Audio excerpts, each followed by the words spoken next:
एक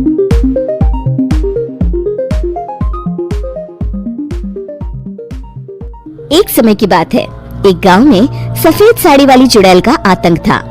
चुड़ैल रात भर गांव में घूमती और गांव का जो भी आदमी उसे दिखाई देता उसे वो घायल कर देती। अरे कोई तो बचाओ, मर गया रे।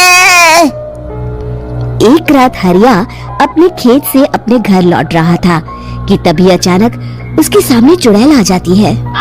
अरे बाप रे, ये चुड़ैल कहाँ से आ गई? आज तो मैं गया काम से।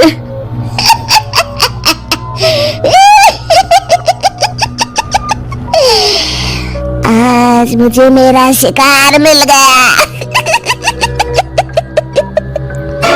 अरे चुड़ैल दीदी, मुझे छोड़ दो।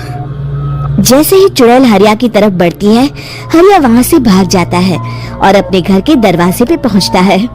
अरे भगवान, जल्दी से दरवाजा खोलो, मेरे पीछे चुड़ैल पड़ी है। हरिया की पत्नी जल्दी से दरवाजा खोल देती है। अरे आप इतना खराब क्यों रहे हैं? अरे मेरे पीछे चुड़ैल पड़ी है, आज तो मैं बाल बाल बच गया। जल्दी से सभी दरवाजे और सभी खिड़कियों को बंद करके बत्ती बुझा दो। तभी चुड़ैल हरिया के घर के पास पहुंच जाती है। अरे वो आदमी कहाँ गायब हो गया? मैं भी देखती हूँ आखिर कब तक बचेगा। मैं अपने शिकार को इतनी आसानी से नहीं छोड़ती। इतना कहकर चुड़ैल वहाँ से चली जाती है। वहीं दूसरी तरफ हरिया और उसकी पत्नी दोनों अपने घर की खिड़की से ये सब देख रहे होते हैं। अरे बाप रे, ये तो बड़ी डरावनी चुड़ैल थी। अगले दिन ये बात आग की तरह पूरे गांव में फैल जाती है और धीरे धीरे लोग चुड़ैल के डर के मारे शाम होते ही अपने घरों से बाहर निकलना बंद कर देते हैं। कुछ दिनों के बाद भाई, मैंने तो इस चुड़ैल के डर के मारे रात को अपने खेतों को पानी देना बंद कर दिया है। कहीं मेरी फसल सूख गई तो मैं तो कहीं का नहीं रहूंगा। साहूकार का कर्जा कैसे चुकाऊंगा? अरे भाई, पूरे गांव वालों का यही हाल है।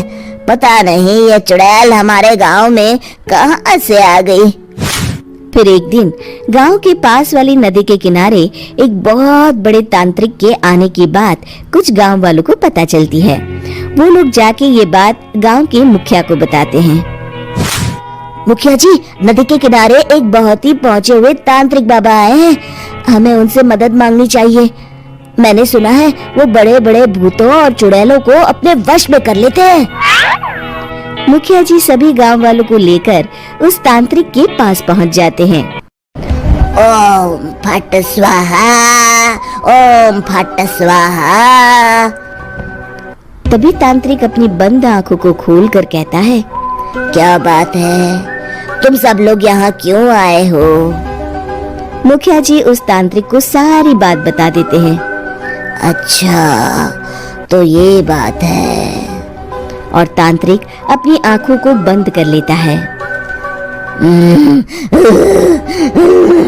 मैं देख रहा हूँ तुम्हारे पूर्वजों ने बहुत पाप किए थे, जिससे गांव अब श्रापित हो चुका है। उसी के फल स्वरूप तुम्हारे गांव में चुड़ैल आई है। ये चुड़ैल बहुत खतरनाक है, ये किसी को नहीं छोड़ेगी। हे भगवान, मर गए रे, अब क्या होगा? तभी गांव के मुखिया जी कहते हैं, बाबा, इस चुड़ैल से हम सबको बचा लीजिए। कोई तो उपाय होगा। इसका सिर्फ एक ही उपाय है।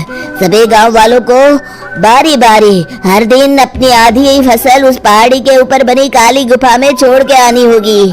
तभी उस चुड़ैल की भूख मिटेगी और श्राप का प्रभाव खत्म हो जाएगा और तुम सब जिंदा बच जाओगे। सभी गांव वाले उस तांत्रिक की बात को मान लेते हैं और वहां से चले जाते हैं। फिर अगले दिन से रोज उस गांव के लोग बारी बारी से अपनी आधी फसल उस काली गुफा के पास जाकर रखाते। कुछ दिनों बाद हरिया की बारी आती है। बाप रे, आज तो मेरी बारी है उस काली गुफा में जाने की। क्या करूं? वो तो बड़ी खतरनाक चुड़ैल है। मेरे तो हाथ पैर कांप रहे हैं। फिर हरिया डरते डरते अनाज की बोरियां अपनी बैलगाड़ी में लाद देता है। तभी हरिया की पत्नी उससे कहती है, देखो जी, संभल के जाना और किसी भी हालत में शाम होने से पहले वापस आ जाना।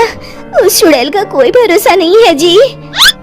हरिया बैलगाड़ी में बैठते हुए कहता है, भगवान, मैं क्या वापस आऊंगा? लगता है अब तो मेरी खबर ही आएगी। इतना कहकर हरिया वहाँ से चला जाता है।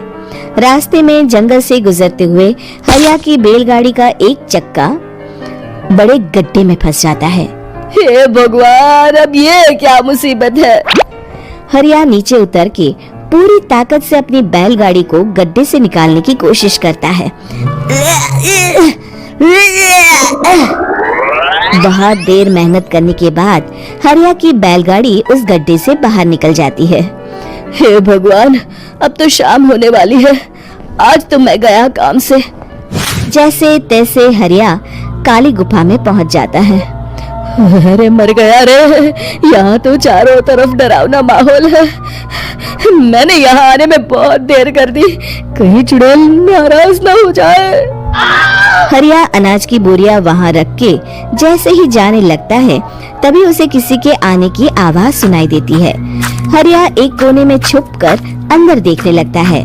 चुड़ैल वहां आती है और फिर अपने चेहरे से नकली चुड़ैल का मुखौटा निकाल देती है। हरिया ये देख के हक्का बक्का रह जाता है। तभी चुड़ैल कहती है, भैया यहाँ आना, आज तो बहुत अनाज आया है। इसे मिलाकर अब हमारे पास ढेर सारा अनाज जमा हो गया है। कल ही हम इसे शहर में बेच आएंगे और माला माल हो जाएंगे। तभी अंदर से नदी के किनारे वाला तांत्रिक बाहर आता है। अरे, ये तो तांत्रिक बाबा है। हाँ, अब तो हम दोनों की जिंदगी मजे में कटेगी। गांव वालों को बेवकूफ बनाना इतना भी मुश्किल नहीं था। लोग तो तुम्हें सच में असली चुड़ैल समझते हैं। हाँ, तुमने सही कहा। अब ये गांव वाले चुड़ैल के डर से जिंदगी भर इस काली गुफा में अनाज पहुंचाते रहेंगे। अच्छा, तो ये बात है। ये दोनों पूरे गांव वालों को बेवकूफ बना रहे हैं। अभी जाकर सबको बताता हूँ। हरिया उन दोनों की पूरी बातें सुन लेता है और जल्दी से वापस गांव में आता है। गांव वालों को पूरी बात बता देता है। इससे पहले वो दोनों हमारा अनाज लेकर शहर जाए, हमें उन दोनों को पकड़ना होगा। उधर दूसरी तरफ नकली तांत्रिक और नकली चुड़ैल बनी औरत एक बड़ी गाड़ी में सारा अनाज लाद के वहाँ से निकलने की तैयारी कर रहे होते हैं। जल्दी करो, इससे पहले हमें कोई देख ले। हमें यहाँ से निकलना होगा। और तभी वो दोनों देखते हैं कि सामने से सभी गांव वाले अपने अपने हाथों में मशाल लेके आ रहे हैं। दोनों बुरी तरह डर जाते हैं। रुक जाओ, तुम दोनों का भांडा फूट चुका है। अरे मर गए रे, ये गांव वाले कहाँ से आ गए? तुमने क्या सोचा इतनी आसानी से यहाँ से निकल जाओगे? ये अनाज हमने अपने खून पसीने से दिन रात खेतों में मेहनत करके उगाया है। दोनों मुखिया जी के पैरों में गिर जाते हैं। हमें माफ कर दीजिए, हम दोनों एक नंबर के कामचोर हैं। बिना मेहनत किए पैसे कमाना चाहते थे। हाँ, अब हम आगे से मेहनत मजदूरी करके पैसे कमाएंगे। हमें कुछ मत करना, हमें छोड़ दीजिए। इतना कह के दोनों गांव छोड़ के भाग जाते हैं और सभी गांव वाले फिर से खुशी खुशी रहने लगते हैं। शिक्षा, तभी तो कहते हैं कि किसी भी समस्या का समाधान केवल सूझबूझ से ही करना चाहिए और कभी हिम्मत नहीं हारनी चाहिए। दोस्तों, हमें उम्मीद है कि आपको हमारी ये कहानी पसंद आई होगी। कृपया हमारे चैनल को सब्सक्राइब करें और सभी अपडेट्स के लिए बेल आइकन जरूर दबाएं। और हाँ, वीडियो लाइक और शेयर करना मत भूलिएगा। Bye bye.